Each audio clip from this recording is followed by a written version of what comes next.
Welcome to Warrior Work. I'm Coach Hill. Today we're going to be teaching you how to make a practice chain whip. I've had a number of students go right into the chain whip without using a practice one, but they will all tell you that the chain whip is not very forgiving. It will cut you. It'll cut your legs. It'll cut your scalp. It'll cut your face. So we have Coach John here today who's going to come in and join us, and he's going to show you how to make a practice chain whip to make it a little safer in your journey. Thank you, Peter.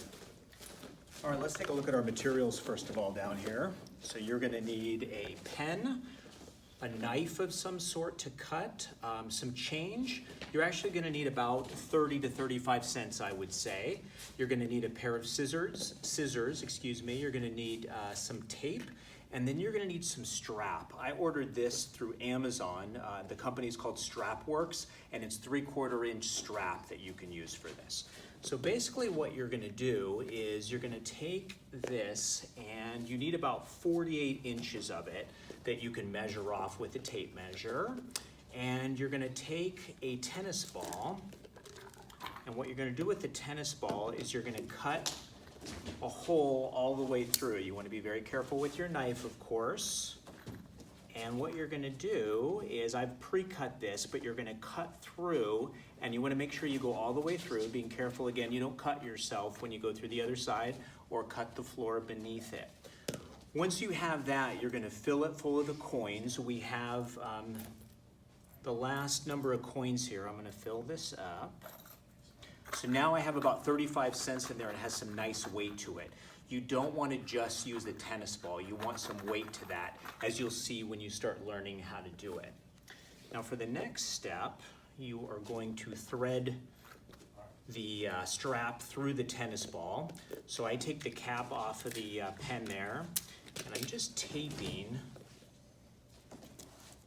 the end of it here.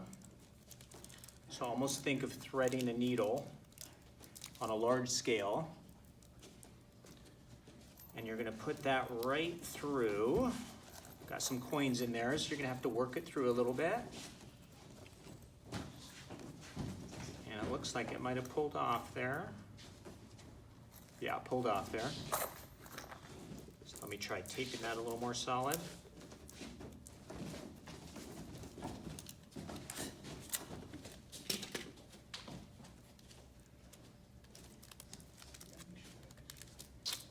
That should work a little better.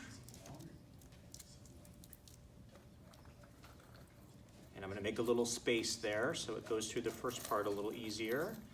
Let's see if we can get through the second part this time.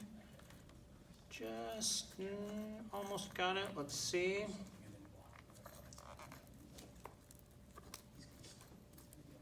There it is.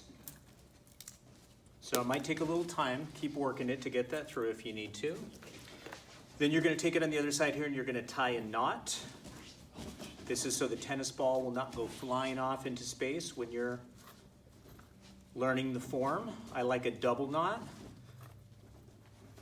So you get a nice solid knot there that's going to keep it from flying off. And then what you can do is just cut off the end of that. And then on this side, let's go ahead and cut that. I'm going to figure out the length here. So again, that's about 48 inches. So I'm gonna go right about here. And again, you're just cutting that with the scissors. Get that out of the way there. So I'm gonna tie the other end of it.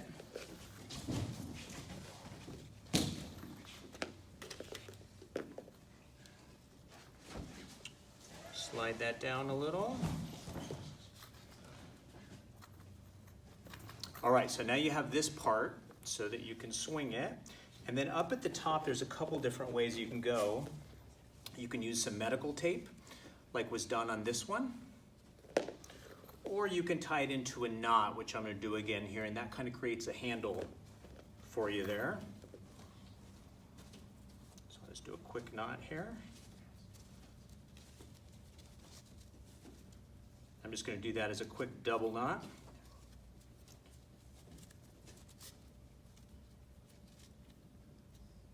And now you have your handle and the end of the chain whip, and you're ready to go. Now, a couple of interesting points here is that, you know, Coach John said to use 35 cents. I wouldn't use a quarter and a dime.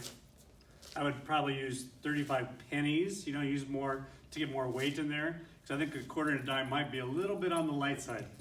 We can compare the length of the two. This is a 9-link chain whip. You can see it's pretty close, pretty similar. I recommend getting chain whips when you want to order them from tigerclaw.com. They have both 7-link chain whips and 9-link. This 9-link gives you a little bit more ability to wrap around your wrists, which is important to do. And again, the key to this practice is that the cord wraps easily around both your neck, your arm, and your body. Some people will just use more rope, but again, that will tend to burn a little bit more. So get your chain whip, make that, put it together, and we'll see you in some of the next segments. We've already done one, I believe, on some basics with the chain whip, but we'll be slowly teaching the entire basic form that you can add to your repertoire.